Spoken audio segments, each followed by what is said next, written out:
Bismillah. Assalamualaikum warahmatullahi wabarakatuh. Em, Kali ini kita akan melanjutkan perkuliahan untuk mata kuliah AMDAL lahan basah ya pada modul selanjutnya ya, yaitu modul 8 Rona lahan basah. Modul 8 ini bercerita tentang ekosistem lahan basah kaitannya dengan dampak lingkungan ya. Baik, tujuan dari penyampaian modul ini itu adalah penjelasan rona lahan basah itu apa ya.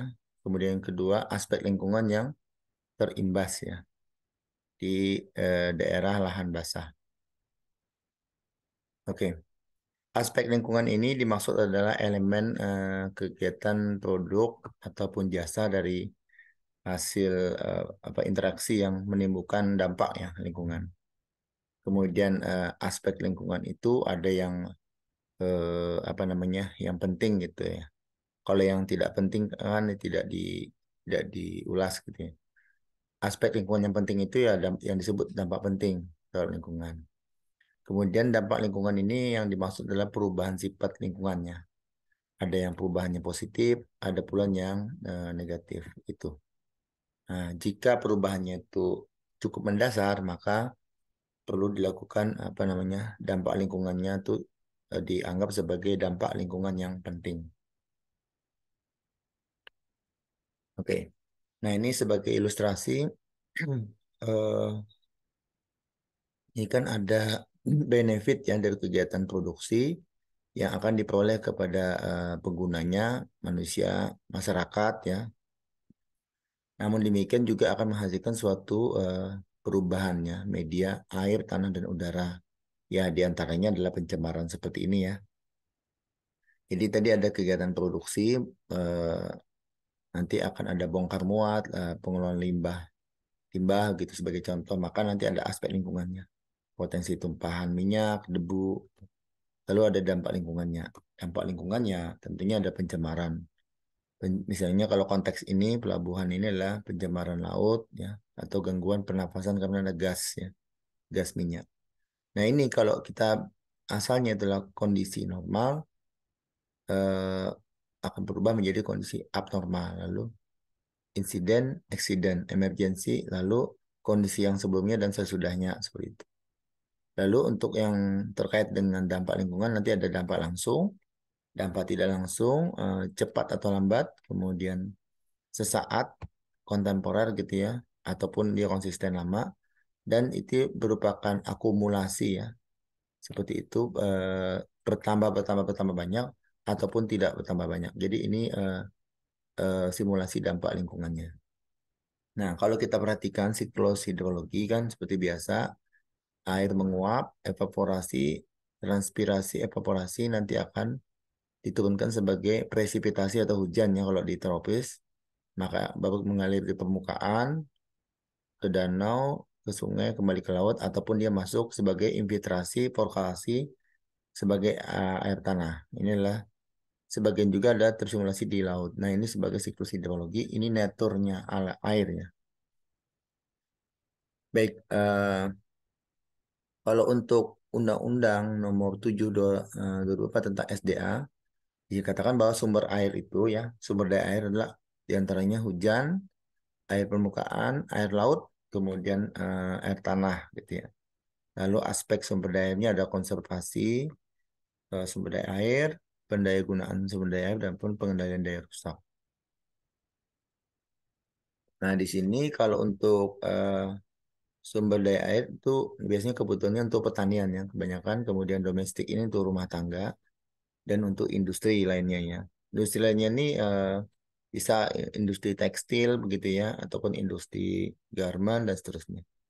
Kalau pertanian ini sebetulnya bisa juga ditambahkan perikanan yang masih terhubung dengan pertanian ya, kemudian juga perkebunan. Nah, di sini ada sumber daya air tadi yang hujan, permukaan air tanah dan mata air ya. untuk memenuhi kegiatan di atas tadi ya. Nah, kalau untuk das atau daerah aliran sungai itu adalah suatu ada semacam tempat atau payung apa daun ya, tempat di mana air hujan itu eh, apa ditampung, kemudian dia akan terkonsentrasi ke sungai. Ini adalah istilah dari das. Kemudian dia sebagai suatu batasan wilayah ekologi ya, wilayah studi lingkungan. Jadi setiap ada gangguan eh, aktivitas ekonomi ya, misalnya proyek konstruksi sipil misalnya, maka satu das itu akan terpengaruh. Jadi tidak bisa dipisah-pisahkan sebagai satu ekologi. Nah, di sini ada apa namanya? Ada elemen meteorologi ya yang di awal yang tadi ya pembentukan hujan. Jenis hujan apakah hujan biasa, gerimis, lebat, fall, itu ya, ataupun dalam bentuk embun, atau bisa juga dalam bentuk es ya. Kalau untuk daerah empat musim. Nah, intensitas hujannya itu artinya seberapa besar ya, seberapa sering eh, itu. Kemudian lamanya tuh durasi ya, jadi waktu hujan tuh berapa, setengah jam, 15, 3 menit. Distribusi ini apakah merata di dalam das tersebut, apakah terkumpul ke salah satu sisi atau keseluruhan. Lalu arah pergerakannya dia bisa berubah gitu kan, bergerak gitu. Lalu ada faktor iklim, mungkin ada faktor iklim badai La Nina lah apa gitu, pancaroba dan seterusnya. Nah, ini adalah elemen meteorologi untuk das ya. Kemudian elemen daerah pengairan untuk das itu habisnya untuk penggunaan lahan, jenis tanah. Ini nanti terkait dengan daya resap air masuk ke dalam tanah ya. Itu yang diteliti oleh juga teman-teman di D4 TBR ya untuk beberapa penelitiannya untuk menghitung perubahan koefisien daya pengaliran ya.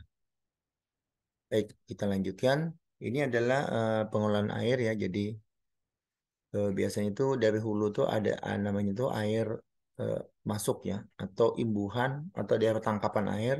Dia di permukaan sebagai runoff, di dalam masuk infiltrasi, lalu menjadi nanti air tanah ya. Air tanah ini akan muncul di satu tempat namanya mata air atau spring, keluar gitu ya, baru mengalir lagi ke bawah. Nah, ini yang disebut sebagai daerah atas atau upstream ya. Dan ini daerah bawah downstream. Gitu. Downstream termasuk lowland itu juga di bawah sini ya.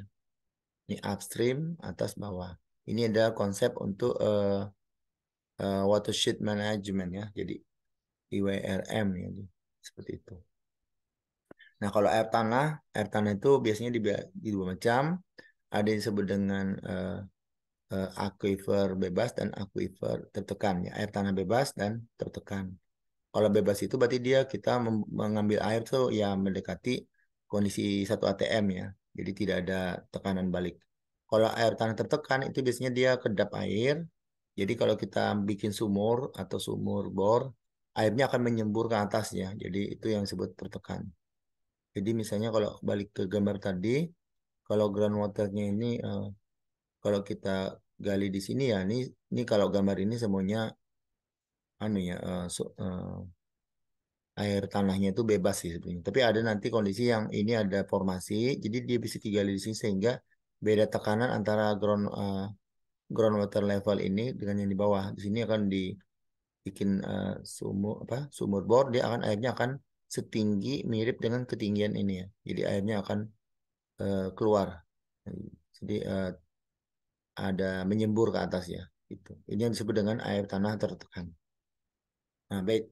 Mata air tadi adalah pertemuan tadi yang tadi gambar tadi juga. Jadi pada saat ini di cerah-cerah spring water ini nanti akan keluar air ya. Jadi ini disebut mata air ya, pada saat ujung dari groundwater table.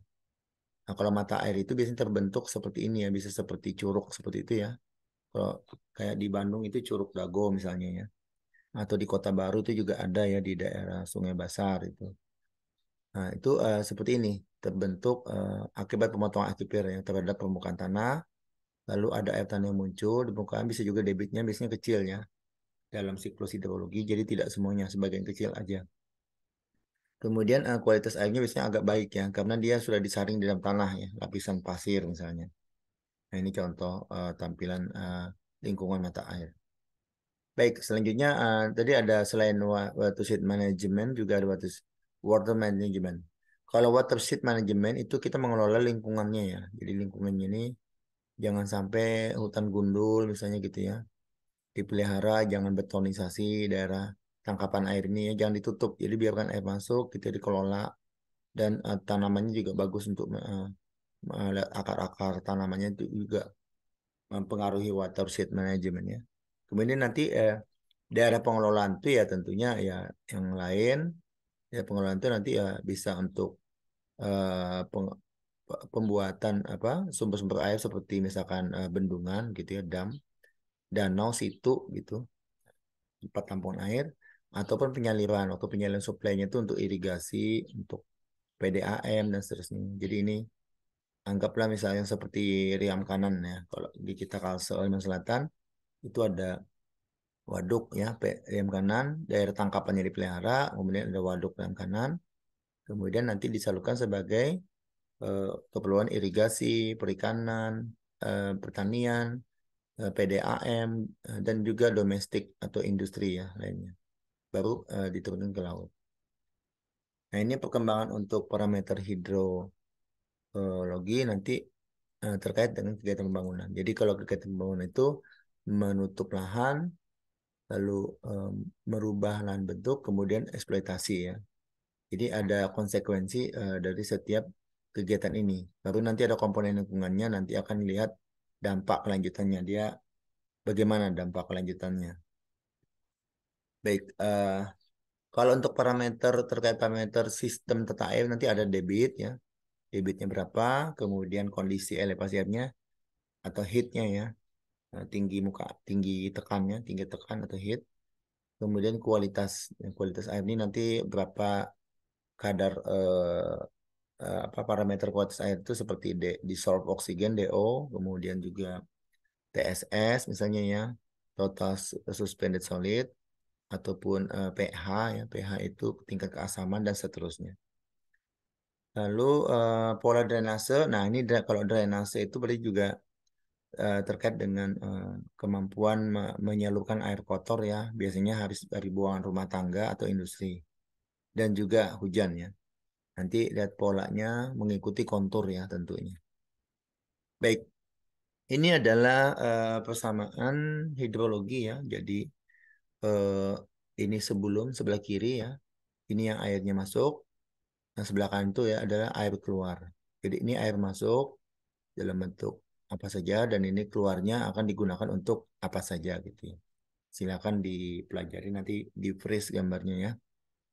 Baik, ini adalah untuk kasus di Amerika misalnya ya. Jadi mulai sumber air atau didistribusikan dia ada yang masuk air itu yang ada air yang ada di permukaan benua mereka itu sebagian itu terevaporasi, sebagian itu mengalir di permukaan, sebagian itu masuk ke dalam tanah gitu ya.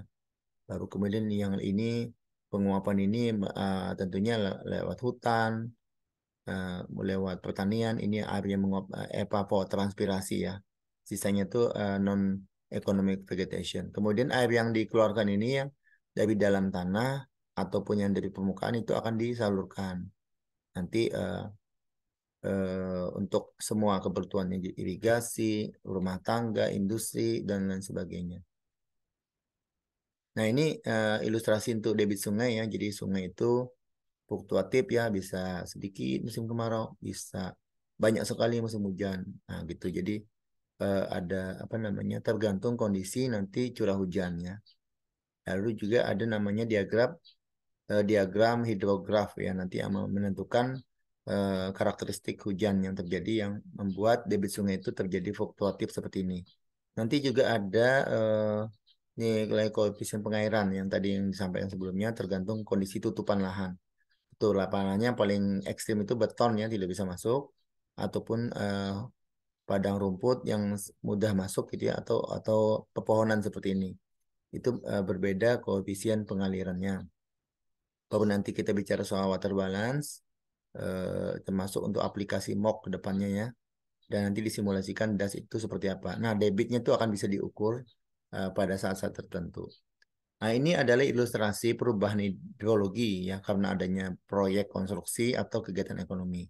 Misal gambar di atas, ini adalah kegiatan yang normal, tidak ada proyek konstruksi atau kegiatan ekonomi lain.